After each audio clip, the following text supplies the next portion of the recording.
আজকের বিশেষ খবর হলো, আজ শুভেন্দু অধিকারীর নেতৃত্বে ফের সন্দেশখালী যাওয়ার কথা পদ্ম বিধায়কদের। রাজ্য জুড়ে এসপি সিপি অফিস অভিযান বিজেপির। লোকসভা ভোটে কাশ্মীরের থেকেও বেশি কেন্দ্রীয় বাহিনী বাংলায়, শুরু থেকেই করা কমিশন। আবুধাবির প্রথম হিন্দু মন্দিরের উদ্বোধন করলেন মোদি।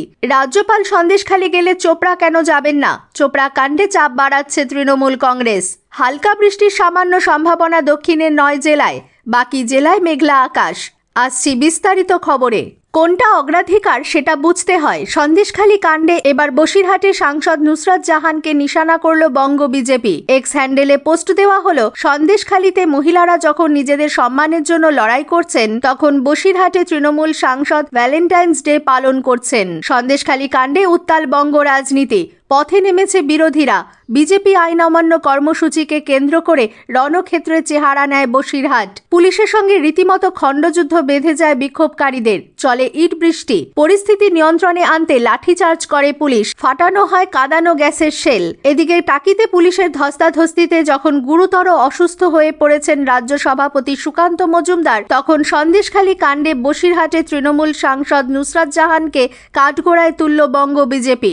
আজ বৃহস্পতিবার বিরোধী দলনেতা শুভেন্দু অধিকারীর নেতৃত্বে বিজেপির 30 জন বিধায়ক সন্দেশখালী যাওয়ার কথা। বিধানসভা থেকে সন্দেশখালীর উদ্দেশ্যে রওনা দেন তারা। এদিকে সন্দেশখালী ইস্যুর পাশাপাশি বিজেপির রাজ্য সভাপতি সুকান্ত মজুমদারকে পুলিশি হেনস্থার অভিযোগে আজ বৃহস্পতিবার রাজ্য জুড়ে এসপি ও সিপি অফিস ঘেরাও বিক্ষোভ অভিযানের ডাক দিয়েছে রাজ্য বিজেপি।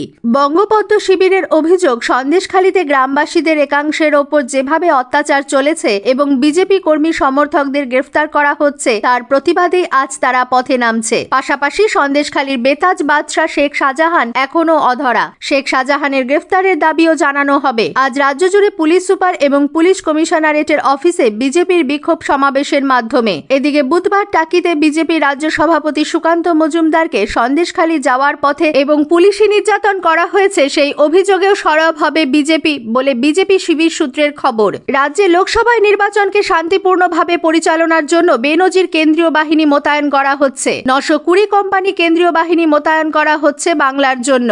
নির্বাচন কমিশনের তালিকা অনুযায়ী গোটা দেশের মধ্যে সবথেকে বেশি বাহিনী মোতায়েন করা হচ্ছে বাংলার জন্যই। এমনকি জম্মু কাশ্মীরের থেকেও অনেক বেশি বাহিনী পাঠানো হচ্ছে বাংলায়। জাতীয় নির্বাচন কমিশনের পক্ষ থেকে যে চিঠি কেন্দ্রীয় স্বরাষ্ট্র মন্ত্রকের অতিরিক্ত সচিবকে পাঠানো হয়েছে, তাতে দেখা যাচ্ছে জম্মু কাশ্মীরের থেকেও এ রাজ্যে বেশি কেন্দ্রীয় বাহিনী মোতায়েন করা হচ্ছে। জম্মু কাশ্মীরে 645 কোম্পানি কেন্দ্রীয় বাহিনী মোতায়েন করার কথা বলা হয়েছে, সেখানে বাংলায় মোতায়েন করা হচ্ছে 920 কোম্পানি কেন্দ্রীয় বাহিনী।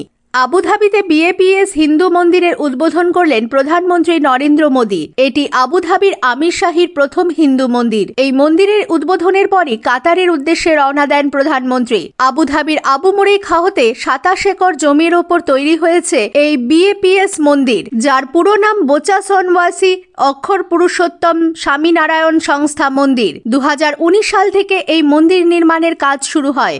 সংযুক্ত আরব আমিরশাহী সরকারই এই মন্দিরের জন্য জমি দান করেছে। দুবাইতে 3টি হিন্দু মন্দির ছিল, তবে গোটা উপসাগরীয় অঞ্চলের বৃহত্তম মন্দির হিসেবে গড়ে তোলা হয়েছে এই বিএপিএস মন্দিরকে। চোপড়া কাণ্ডে চাপ বাড়াচ্ছে তৃণমূল কংগ্রেস।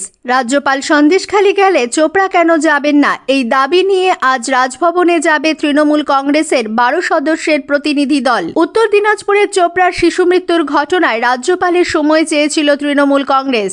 রাজ্যপাল সিভি আনন্দ বোস তৃণমূল কংগ্রেসকে সাক্ষাতের জন্য সময় দিয়েছেন। আজ 15 ফেব্রুয়ারি বৃহস্পতিবার দুপুর 12টায় 12 সদস্যের প্রতিনিধি দল রাজভবনে যান, জানিয়েছেন তৃণমূল কংগ্রেস মুখপাত্র কুণাল ঘোষ। মূলত সীমান্ত সুরক্ষা বাহিনী বা বিএসএফ এর বিরুদ্ধে অভিযোগ জানাতে তাদের এই রাজভবন যাত্রা। উত্তর দিনাজপুরের চোপড়ার চেতনগাছিতে মৃত 4 শিশুর পরিবারের পাশে থাকার সিদ্ধান্ত নিয়েছে রাজ্য সরকার। তবে শুধু সরকার নয়, সন্তান হারানো পরিবারের পাশে দাঁড়াতে এবার আর্থিক সাহায্যের সিদ্ধান্ত নিল রাজ্যের শাসক দল তৃণমূল কংগ্রেস। ইতিমধ্যেই তৃণমূল কংগ্রেসের সর্বভারতীয় সাধারণ সম্পাদক অভিষেক বন্দ্যোপাধ্যায় এই পরিস্থিতিতে সন্তানহারা পরিবারের পাশে দাঁড়ানোর সিদ্ধান্ত নিয়েছেন। বিজেপি রাজ্য সভাপতি সুকান্ত মজুমদারকে হেনস্থার ইস্যুতে বিস্ফোরক অভিযোগ করল রাজ্য বিজেপি শিবির। সুকান্ত মজুমদারকে মেরে ফেলার চক্রান্ত করা হয়েছিল বলে মত বঙ্গপদ্ম শিবিরের। দলের অন্যতম সাধারণ সম্পাদক জগন্নাথ চট্টোপাধ্যায় বলেন, সন্দেশ সন্দেশখালী যেতে পুলিশের বাধা দেওয়ার সময় সুকান্ত মজুমদারকে শারীরিক ও মানসিকভাবে হেনস্থা করার পাশাপাশি টাকিতে যেভাবে সুকান্তবাবু যখন পুলিশের গাড়ির ওপর উঠে স্লোগান দিচ্ছিলেন, তখন রাজ্য পুলিশের গাড়ি যেভাবে আচমকা চালিয়ে দেওয়া হয়েছিল তা থেকে স্পষ্ট এর পেছনে গভীর ষড়যন্ত্র ছিল। সন্দেশখালী কাণ্ডে পাল্টা সুর চড়াতে শুরু করল শাসক তৃণমূল কংগ্রেস। দলের স্থানীয় নেতাদের বিরুদ্ধে ওঠা অভিযোগকে বঙ্গবিরোধী প্রচার হিসেবে উল্লেখ করে আইনি পদক্ষেপের দাবি তুলল তারা। পাল্টা প্রচারে বিজেপি শাসিত রাজ্যগুলির আইন শৃঙ্খলা নিয়ে কেন্দ্রীয় রিপোর্টকেই হাতিয়ার করেছেন রাজ্যের শাসক নেতৃত্ব। পাশাপাশি এই ঘটনায় রাজনৈতিক প্রচারের পরিকল্পনা সংক্রান্ত একটি অডিও ক্লিপ প্রকাশ করে বিজেপির দিকে আঙুল তুলেছে তারা। দলের রাজ্য সভাপতি সুকান্ত মজুমদারের উপরে হামলা ও নিগ্রহের অভিযোগ সামনে রেখে আক্রমণের ধার বাড়াচ্ছে বিজেপিও। বিরোধী দলনেতা শুভেন্দু অধিকারী বুধবার বলেছেন, তৃণমূলের আমলে দলদাস পুলিশের ভূমিকা বাম আমলকেও ছাপিয়ে গিয়েছে। পুলিশের অত্যাচার সহ্যের সব সীমা ছাড়িয়েছে। এর প্রতিবাদে বৃহস্পতিবার পশ্চিমবঙ্গের সব জেলায় পুলিশ সুপারের অফিস, কমিশনারেট এলাকায় ডিসি অফিসে অবস্থান চলবে। আন্দোলনকারী কৃষকরা দিল্লি চলো ডাক দেওয়ার পরে রাজধানীর নিরাপত্তা আঁটোসাঁটো করা হয়েছিল। অন্য রাজ্য থেকে দিল্লিতে ঢোকার সমস্ত প্রবেশপথকে কার্যত দুর্গ বানিয়ে দেওয়া হয়। ফলে সোমবার থেকে শুরু হওয়া দিল্লির যানজট এখনো পুরোপুরি কাটেনি। এই আবহে বৃহস্পতিবার থেকে শুরু হতে চলেছে সেন্ট্রাল বোর্ড অফ সেকেন্ডারি এডুকেশনের ১০ম এবং দ্বাদশ শ্রেণীর পরীক্ষা। পরীক্ষার্থীরা যাতে সঠিক সময় নির্বিঘ্নে পরীক্ষা কেন্দ্রে পৌঁছতে পারেন তার জন্য বেশ কিছু পরামর্শ দিয়েছে সিবিএসই। মুখ্যমন্ত্রী মমতা বন্দ্যোপাধ্যায়ের সঙ্গে দেখা করতে বৃহস্পতিবার দুপুরে বিধানসভায় যেতে পারেন তৃণমূলের অভিনেত্রী সাংসদ মিমি চক্রবর্তী। সম্প্রতি সংসদের 2টি স্ট্যান্ডিং কমিটি সদস্য পদ থেকে ইস্তফা দিয়েছেন যাদবপুরের সাংসদ। তার লোকসভা এলাকার অধীন স্বাস্থ্য কেন্দ্রের চেয়ারম্যান পদ থেকেও পদত্যাগ করেছেন তিনি। তারপর থেকেই মিমির রাজনৈতিক ভবিষ্যৎ ঘিরে জল্পনা চলছে। এই পরিস্থিতির মধ্যেই মমতার সঙ্গে কথা বলতে তিনি বিধানসভায় যাচ্ছেন বলে তৃণমূল সূত্রে খবর। বিধানসভা সূত্রে খবর, বৃহস্পতিবার প্রথমার্ধের অধিবেশনে যোগ দেবেন মুখ্যমন্ত্রী। নারী শিশু সমাজ কল্যাণ দপ্তরের বাজেট নিয়ে আলোচনায় অংশ নিতে পারেন তিনি। এরপর দুপুরের দিকে সরকারি আধিকারিক এবং নেতা মন্ত্রীদের সঙ্গে দেখা করবেন মমতা। মিমির দুপুরে বিধানসভায় আসার কথা। 2 পয়সা ট্রাম ভাড়া বৃদ্ধির প্রতিবাদে 50-এর দশকে কলকাতাকে অগ্নিগর্ভ করেছিল বামেরা। আবার সেই বামেরা সরকারে থাকার সময়ে মমতা বন্দ্যোপাধ্যায়ের নেতৃত্বে 1993 সালের 21শে জুলাইয়ের আন্দোলন সিঙ্গুর পর্বে তৃণমূলের বিধানসভা ভাঙচুর বাংলার রাজনীতিতে মাইলফলক হয়ে রয়েছে, যা থেকে সাধারণের একটি ধারণা রয়েছে যে বিরোধী দলের আন্দোলন হবে আগ্রাসী আমিষ। বিরোধী রাজনীতির হাতিয়ার হবে গোলমাল, বিক্ষোভ, অবস্থান। রাজ্যের প্রধান বিরোধী দল বিজেপি রাজ্য সভাপতি সুকান্ত মজুমদারকে সেই অবতারে বিশেষ দেখা যায় না। তবে মঙ্গল এবং বুধবার বসিরহাটে সুকান্তের মেজাজ এবং নাছোড়বান্দা মনোভাব তাকে নেতা থেকে জঙ্গি নেতায় উত্তীর্ণ করেছে বলে মনে করছেন রাজ্য বিজেপির প্রথম সারির নেতারা। মুখ্যমন্ত্রী জব কার্ড হোল্ডারদের অ্যাকাউন্টে 100 দিনের বকেয়া টাকা দেওয়ার ঘোষণা করতেই দুর্নীতির অভিযোগ তালিকায় নাম নেই প্রকৃত উপভোক্তাদের। কেন্দ্রের উপর আর নির্ভর করবেন না। 100 দিনের কাজের বকেয়া টাকা উপভোক্তাদের দেবে রাজ্য সরকার। 21 লক্ষ জব কার্ড হোল্ডারের অ্যাকাউন্টে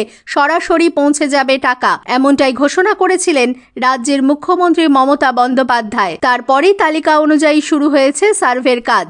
আর সেই কাজ শুরু হতেই এবার ব্যাপক দুর্নীতির অভিযোগ। যারা প্রকৃত উপভোক্তা তাদের নাম নেই তালিকায়, তাদের সার্ভেও হচ্ছে না, কিন্তু তালিকায় নাম রয়েছে এলাকার বিত্তশালীদের। এই অভিযোগেই বিক্ষোভ দেখালেন প্রকৃত উপভোক্তারা। কংগ্রেস পরিচালিত গ্রাম পঞ্চায়েতে এই ঘটনায় ব্যাপক শোরগোল। দুর্নীতির অভিযোগ 100 দিনের কাজে সুপারভাইজারের বিরুদ্ধে।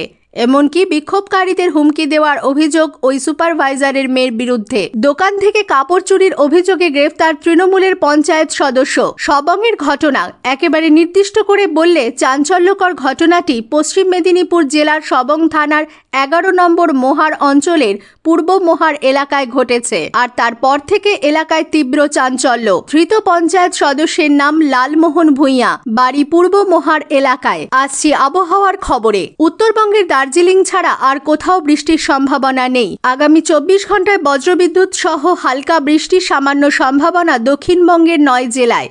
বাকি জেলাতে আংশিক মেঘলা আকাশ থাকলেও বৃষ্টির সম্ভাবনা কার্যত নেই। 17 ফেব্রুয়ারি শনিবার পশ্চিমী ঝঞ্ঝা ঢুকবে উত্তর পশ্চিম ভারতের পার্বত্য এলাকায়। এছাড়াও ঘূর্ণাবর্ত রয়েছে হরিয়ানা এবং মারাঠাওয়াড়াতে। উত্তর বঙ্গোপসাগরে রয়েছে বিপরীত ঘূর্ণাবর্ত। অক্ষরেখা দুর্বল হয়ে যাওয়ায় বৃষ্টির সম্ভাবনা কমবে দক্ষিণবঙ্গের জেলাগুলিতে। পশ্চিমের কিছু জেলায় ও সংলগ্ন জেলায় আজও হালকা বৃষ্টির খুব সামান্য সম্ভাবনা থাকছে। স্থানীয় সংবাদ শেষ হলো।